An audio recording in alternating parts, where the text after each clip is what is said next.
Jadi antum setelah membaca Al-Fatihah, seharusnya antum mencari surat-surat yang dibacakan sesuai dengan kebutuhan antum. Cari ayat-ayat yang sesuai dengan kebutuhan kita. Karena dari Al-Fatihah sampai dengan An-Nas itu semua berisi kebutuhan kita. Saya baca cepat ya. Tapi nggak usah ditulis. Saya ulangi, tidak usah ditulis. Ya, saya bacakan saja. Misal, sebelum lahir, tadi kan ikhtiarnya Quran surah kedua Quran surah ketiga ayat 38 sampai 39. Keadaannya Quran surah 19 ayat kedua sampai dengan ayat ke-11-nya. Begitu dia mulai mengandung, bagaimana kandungannya supaya baik, Quran surah ke-7 ayat ke-189.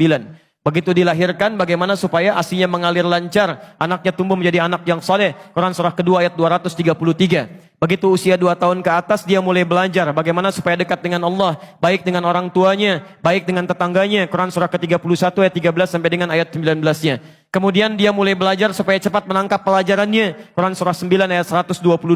Supaya meningkat prestasinya, Quran surah 58 ayat yang ke-11. Kemudian dia mulai meningkat lagi pendidikannya, mulai mendapatkan teman-teman bergaul. Bagaimana supaya tidak bisa merubah keadaannya, supaya lebih dekat dengan Allah, tidak terjebak dalam pergaulan bebas. Quran surah ke-49 ayat ke-13-nya. Ada yang serius datang mau melamar, bagaimana menyikapinya? Quran surah ke-4 ayat yang ke-4. Terjadi pernikahan, Quran surah 30 ayat ke-21. Setelah menikah, bagaimana membagi tugasnya supaya tidak gelisah dalam pembagian tugas, tidak saling menyingkirkan satu dengan yang lainnya. Quran surah ke-4 ayat 34. Setelah dia menikah, suami mulai mencari nafkah. Bagaimana cara bekerjanya? Yang standar ada di Quran surah kedua ayat 168.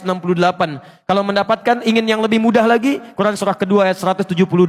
Kalau belum berangkat, rizkinya sudah menunggu dia, Quran surah 7 ayat ke-96-nya. Kemudian dalam bekerja ini tidak mudah. Istri harus merawat anaknya, merawat rumah tangga. Kadang-kadang anaknya sulit diatur, mengatakan pada perintah ibunya, mengatasinya Quran surah ke-17 ayat ke-23. Itu dua-duanya sama-sama capek. Jangan dikira yang pergi ke kantor saja. Ibu pun merawat anak juga kadang-kadang ada rasa lelah. Bagaimana mengatasinya? Kalau lelah-lelah sedikit, itu ada di Quran surah ke-26 ayat ke-80. Kalau sudah mulai menjadi penyakit, bahkan kata dokter nggak ada obatnya, bagi Allah nggak ada yang mustahil. Quran surah ke-21 ayat 83 sampai dengan 84. Kadang-kadang Anda yang bekerja, ada orang yang tidak suka dengan Anda. Ada yang usil, ingin menyingkirkan Anda, menyungkurkan Anda. Ada perlindungan dari Allah di Quran surah ke-17 ayat 79 sampai dengan 81. Kalau ada yang membuat diri Anda tersesat sampai mengatakan, ya Allah kenapa dia begini, ya Allah apa enggak ada solusinya? Selalu ada. Amalkan di Quran surah ke-21 ayat 87 sampai dengan ayat ke-88-nya. Sampai Anda beraktivitas lagi, mendapatkan kesenangan hidup, harta mulai melimpah, Masya Allah, rumah semakin luas, syukuri itu semua dengan mengamalkan tuntunan di Quran surah ke-14 ayat yang ke-7-nya. Tapi ketika datang ujian, tingkat ujian bisa macam-macam. Ada yang ringan, yang menengah, kemudian yang kuat. Pelajari itu supaya siap menghadapinya. Di Quran surah kedua ayat 214. Solusinya di Quran surah ketiga ayat 142.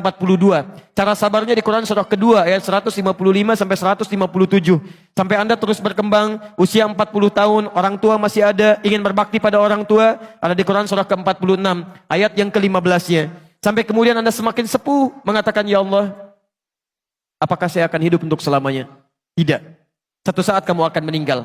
Bagaimana cara meninggalnya ya Allah? Kamu akan kedatangan maut di Quran surah ketiga ayat 185.